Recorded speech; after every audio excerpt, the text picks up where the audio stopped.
সবার প্রথমে dragon chicken স্টাইলে স্লাইস করে একদম বোনলেস চিকেন পিস নিয়ে ওর মধ্যে ডিম ফাটিয়ে দিয়ে তারপর সামান্য পরিমাণ জাস্ট গোলমরিচ দেবো, দিয়ে এটা ম্যারিনেট করতে রেখে দেবো। ফার্স্টে কড়াইতে তেল দিয়ে দেবো, বেশি লাগবে না, সামান্যতম দিলেই। এই কাটিং সবজিগুলো থেকে প্রথমে আগে মাশরুমটা তেলের মধ্যে দিয়ে নাড়াচাড়া করে নেব। মাশরুমটা অল্প সেদ্ধ সেদ্ধ হয়ে গেলে গাজর স্লাইসগুলো দিয়ে দেবো, এরপর ক্যাপসিকাম স্লাইস দিয়ে দেবো, তারপর বাঁধাকপিটাও একই সাথে দিয়ে দেবো। সব ভাজা একটু সামান্যতম জাস্ট ভাজা ভাজা, মানে যাতে খাওয়া যায়, একটু কাঁচা কাঁচা থাকবে। হয়ে এলে স্বাদ মতন একটু লবণ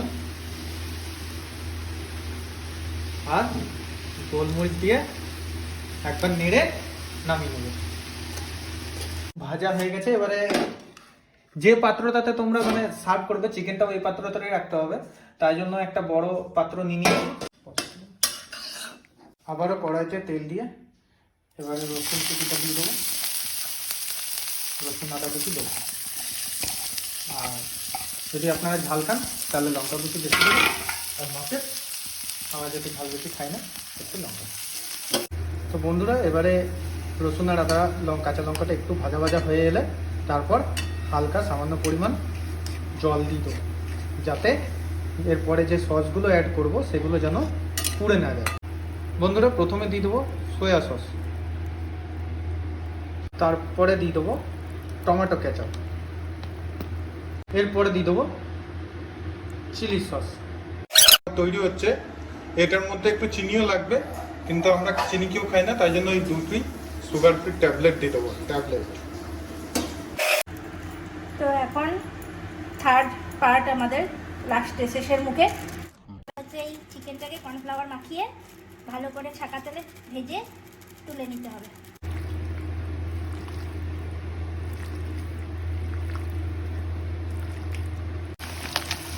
এবারে অল্প অল্প করে চিকেন দিয়ে চিকেনগুলোকে ভালো করে ভেজে নেবো লাল লাল করে।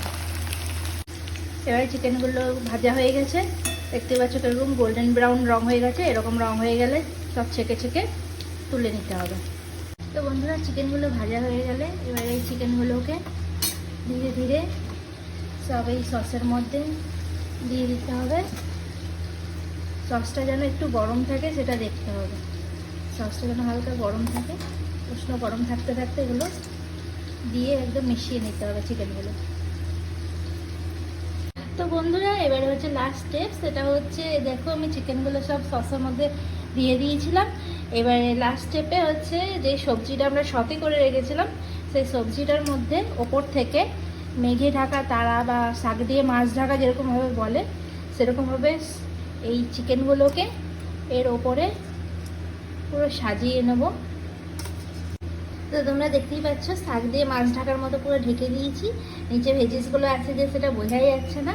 এবারে আমি ওপর থেকে একটু ধনেপাতা আগের থেকে কুচি করে রেখেছি, এতটা ধনেপাতা লাগবে না, অল্প ধনেপাতা ওপর থেকে জাস্ট একটু গার্নিশ করে দেবো যাতে দেখতে সুন্দর লাগে, একটু গন্ধটাও আসবে তার সাথে।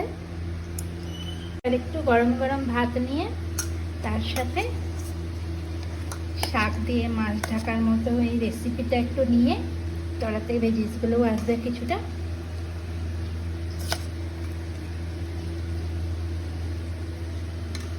নিয়ে গরম গরম তৈরি করে খাও।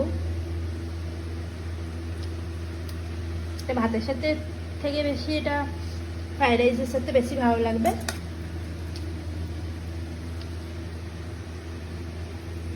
তো রেসিপিটা কেমন লাগলো তোমাদের অবশ্যই কমেন্ট বক্সে কমেন্ট করে জানিও।